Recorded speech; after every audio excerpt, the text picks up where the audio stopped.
GST council के लिए फैसलों की सबकी बल्ले बल्ले होगी, लेकिन कुछ खास शौक रखने लोगों को अब अपना शौक पूरा करने के लिए ज़्यादा खर्च करना पड़ेगा। इसमें सिगरेट और फूंक पान मसाला का स्वाद अब ज़्यादा कड़वा होगा, क्योंकि इसके लिए ज़्यादा जेब ढीली करनी पड़ेगी।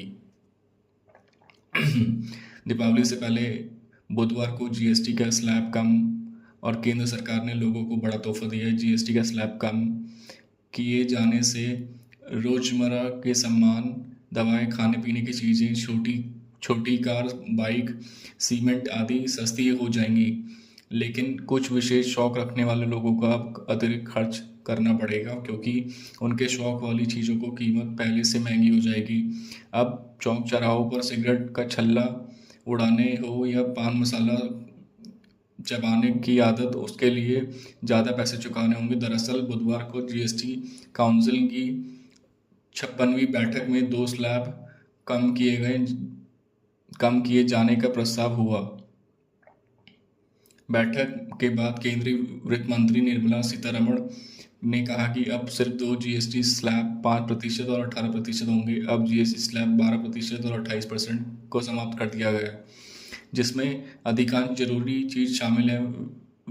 विलासिता और हानिकारक वस्तुओं के लिए अलग स्लैब होगा, जो 40% है।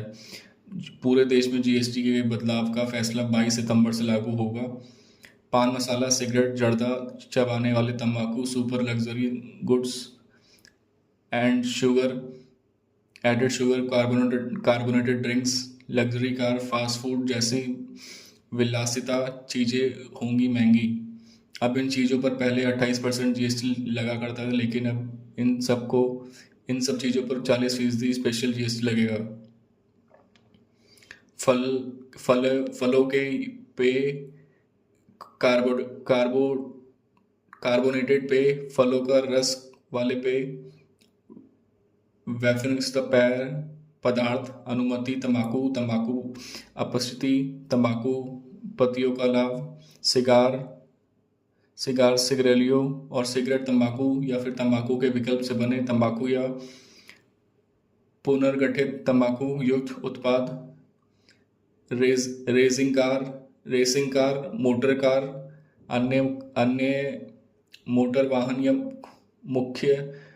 मुख्यतः व्यक्तियों के परिवहन के डिज़ाइन किए गए 350 सीसी के अधिक इंजन क्षमता वाली मोटरसाइकिलें, मोटर वाहन जिनमें स्पार्क इग्निशन हो, रेसिप्रोकेशन पिस्टन इंजन और प्राणादुन के लिए इलेक्ट्रिक मोटर दोनों ही, जिनकी इंजन क्षमता 1200 सीसी से अधिक हो या लंबाई 4000 मिलीमीटर से अधिक हो, प्राइवेट जेट, निजी उपयोग और वाले विमान, याच, नौका और अन्य मनोरंजन या खेलकूद के लिए जहाज, रिवॉल्वर, पिस्टल और अन्य पिस्तौल, पाइप, बाउल, सिगार या सिगरेट होल्डर और उसके हिस्से,